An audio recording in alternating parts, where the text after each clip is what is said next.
we're kind of the group that's we're satisfied, but we're not satisfied. Like, we know there's more we can do and be better at certain things.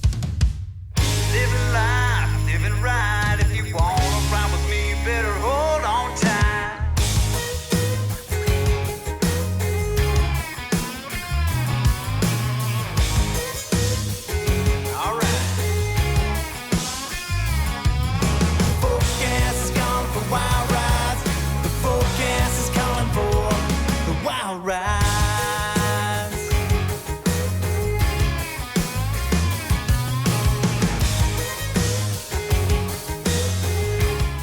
If there's a buck out somewhere, I'm going, because I just want to get on horses. And the drive that I got for bronc riding that I did over bull riding was definitely a lot different. And so if I would have put the same drive into bull riding as bronc riding, it'd probably be easy in both events for me, but I just never really put the time in the bull riding, I guess. So.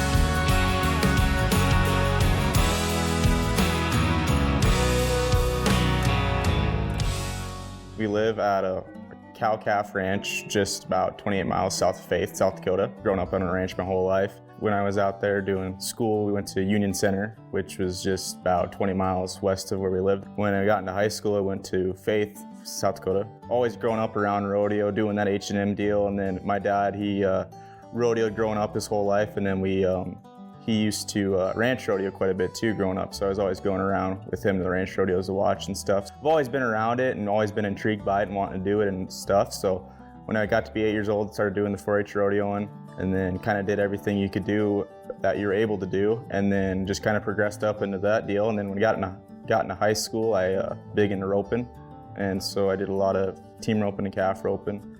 And then I always knew I wanted to do rough stock. I tried riding steers, miniature bulls. I didn't really like roping that much. I liked it, but not that much. And into my freshman year, I decided I wanted to get on some horses. And I'd had a lot of my family members had rode saddle bronc. You know, my dad rode broncs and bulls and stuff. And then I've had some uncles that rode broncs too. But so I kind of had the people around me that would help me. And then it went into Cole Elsher's Bible camp that summer.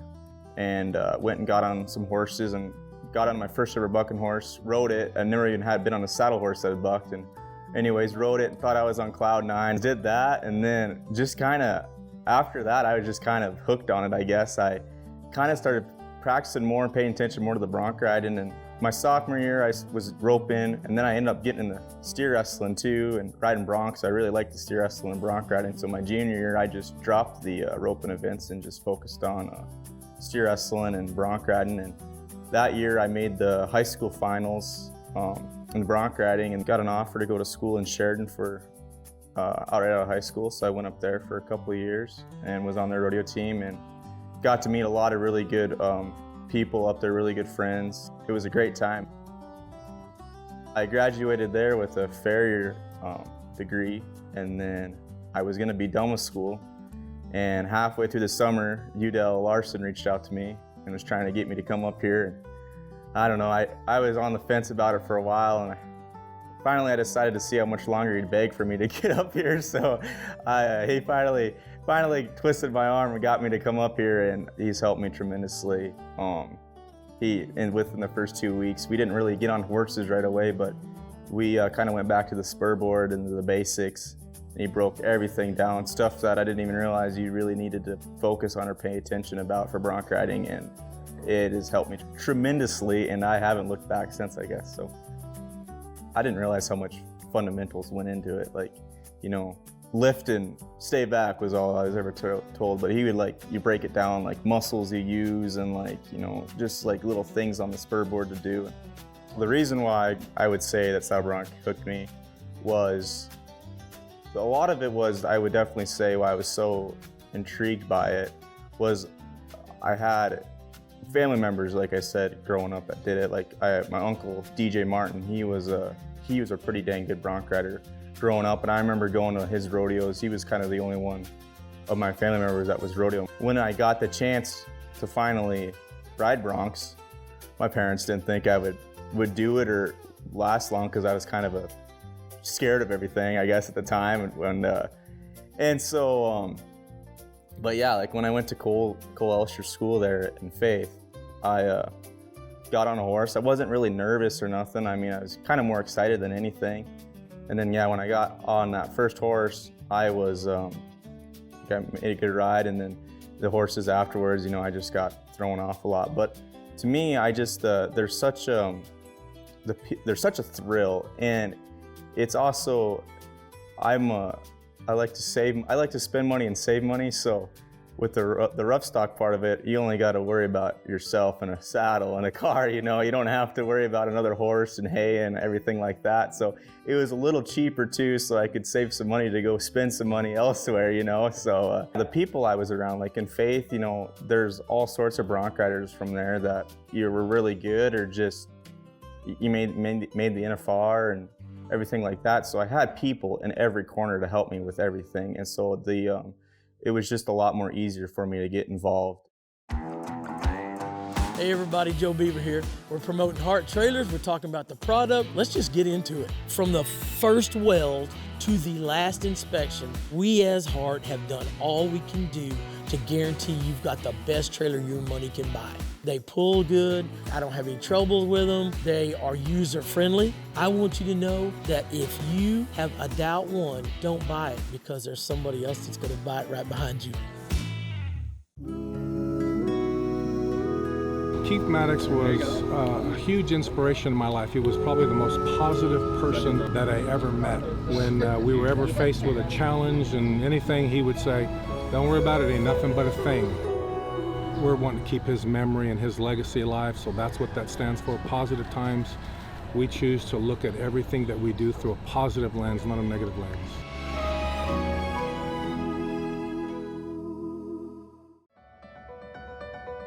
We're more than a store.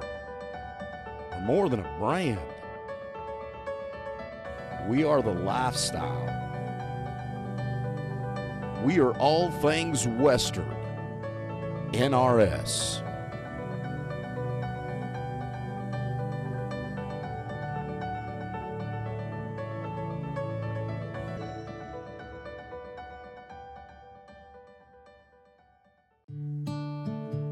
My name is Amberly Snyder. I am a barrel racer and motivational speaker. Hart put together a trailer that is extremely accessible to me, that makes it possible for me to have more independence with my horses. I mean, truly something that is life-changing for me. If I'm gonna load my horse in a trailer, if I'm gonna take my horse somewhere, if I'm gonna put my best friend in a situation, they deserve the best. That's why I pull a Hart trailer. We had a place, my great-grandpa Glenn Jones, he bought a place out at White Owl, South Dakota, which is probably like 10, 15 miles from where we live now. And that's where my grandpa grew up. And then when my grandpa got older, he kind of was a hired hand here and there. And then he eventually had some money saved up and bought this place that we live on now and purchased that. My grandpa Robert Jones, he lives on the place there with us. He's retired now, and we kind of took over his cows and lease out his ground now. So, yeah, so he's still around kicking. He's tinkering on stuff every day, it seems like. He's kind of quiet, but he's always got a good joke to tell or a good story to tell, I guess. And yeah, he's always trying to help us with something, whatever it may be. He's always trying to find us a book to read on it or whatever it can be. My dad, he's pretty awesome. He's always, he works his butt off. He's always he's always doing one thing. He likes to try, I like to say he's a jack of all trades, master of none, because he likes to start a trade and he kind of gets good at it, and instead of just working at it, he goes to another one. But it's good because, you know, there's anything I might need, like if the car's broke down or I need something fixed on my saddle or anything, he knows how to do it. And so that's pretty awesome. And then just to have that right in the back of my pocket. And then he's really, he's very, what's the word?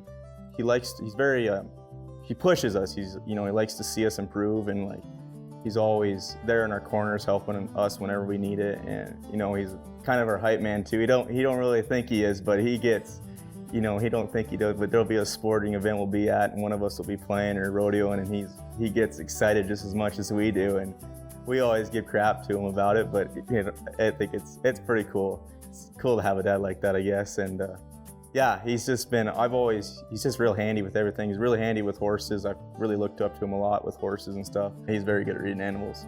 He's always been on, you know, we think we're doing it right, and he's always sitting there correcting us, and we would always we used to get so frustrated and mad, like, you don't know what you're talking about, you're just trying to be better than us. But now that we're old enough and we're kind of doing it too, we're like, oh, I guess he wasn't just saying stuff, he actually knows what he's talking about. I have two younger sisters and a little brother. First youngest sister, JC, she goes to school here. She's a sophomore here, and she rodeos, she goat ties and breakaways. And then I have another sister, Rainey. She's a sophomore in high school there at Faith.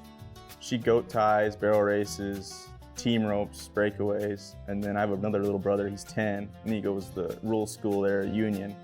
And he's just now starting to get into the rodeoing, I guess. So he says he's gonna ride steers this year. He went and bought himself a helmet and rope and everything, I guess. So he's gonna test the waters in that. And then I try to be a good role model, but that doesn't always go very good. They like to pick on me a lot, and I like to pick on them too, but they don't seem to like it as much as I do. But yeah, no, they're good.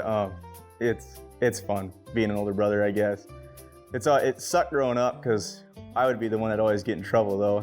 Me and my sister JC, I mean, we're only about a year and a half apart, so we grew up pretty close together. I try to just be the big brother, and I'll be a big brother when I need to be a big brother, but I also try to be a friend of theirs too, and just hang out too, and not be like so strict all the time and stuff like that.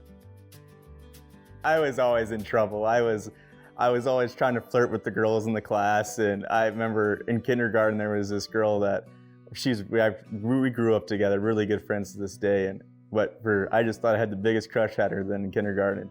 I remember our teacher, we'd always have we'd watch a movie every afternoon after we get done with class, and I would always slide over and put my arm around her and stuff, and my teacher would come over and be like, Tayson, you can't be doing that, and I'd always just kind of giggle, and I like to have fun growing up. I was always cracking jokes and trying to make people smile, and that was just always been me, I guess. So I liked history too, I guess. That was one of the only subjects that ever caught my attention. Like, I was terrible at math. I hated math, and so I never really and then English too. I don't talk very good as is, so English has never been my strong suit, but history has always been kind of fun because, I mean, it's history, it's happened, and it's just stuff that you can talk to people about, or, you know, who's gonna go talk numbers with people unless you're a banker or something like that. But so that's kind of always intrigued me, I guess, school-wise. I wasn't really all that invested. I wanted to get out of school. I never thought I would have gone to college. Like, I thought when I got done with high school, I was gonna be just go rodeo. Everybody would ask, why broncs over bulls? And well, if you're gonna go and try and break a colt, you know, that horse is gonna try and throw you off, do everything. Like, it's just kind of everyday thing you might try and do, but who's gonna go out in the pasture and catch a cow and be like, can you break this cow? Because nobody's gonna do that, you know? So I don't know, I never really saw it as intriguing as bronc riding, I guess. I mean, bronc riding, especially if I wanted to ranch or break colts or something, I'm always going to be around it and be on bucking horses, just because you might get a green horse one day and you might just blow up. So I guess, yeah, that just, to me, that's always made more sense than doing bull riding, I guess. And the thrill to me is, it's like the bull riding, it was almost like you got a thrill out of it, but it was almost like a scared thrill, and, you know, like, I could die. I mean, you could die in bronc riding too, but like, the bronc riding was more of like a calm. It was a good adrenaline rush. Like, it was a fun, like, exciting, and so that I always got that out of bronc riding more than bull riding. So I guess that's kind of why I've always leaned towards the bronc riding over the bull riding. So I'm glad I've gotten that experience, because there's a lot of people. I mean, when I didn't know this until I started, you know, especially pro rodeo and getting out. There's people out there that think we still ride in buggy wagons out here. Like, they're just so out of it, they don't even know. And it's not necessarily their fault. That's just how they've grown up, and, you know, they never really got out and about. But yeah, like, you definitely, like, you go to rodeos around here and stuff, everybody's just like, it's the neighbor Tim over there doing his event, you know, see him a million times. But then you really get out and you go to them bigger towns where it's not as heavily agricultural and stuff like that, and they think you're Superman and just want to get to know you and stuff, which is cool that they're interested in that.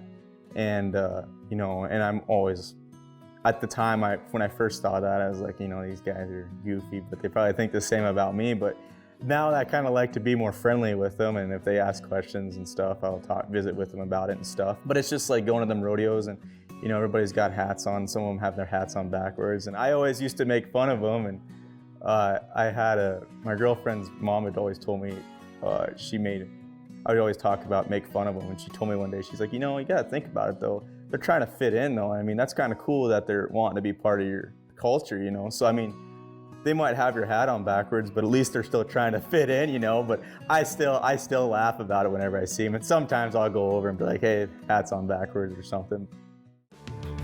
Hi, my name's Donna K. Rule. I've been barrel racing closer to 50 years than 40, for sure.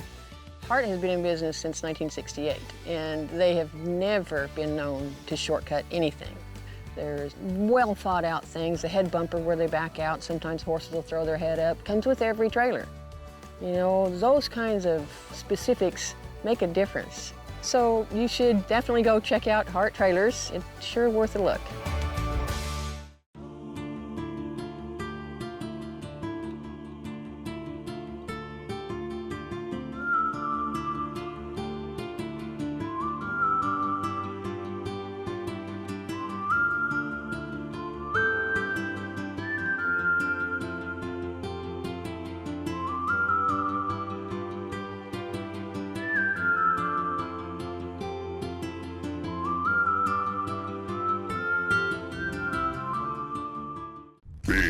Boy Toys.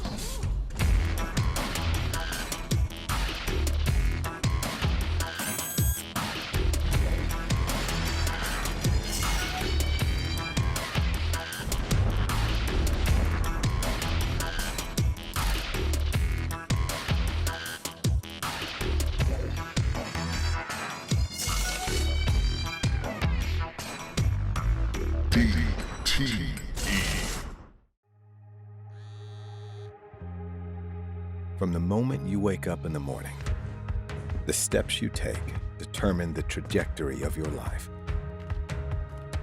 Where you'll go, the lives you'll impact, the legacy you'll leave. No matter how far you want to go, we'll be there to walk it with you.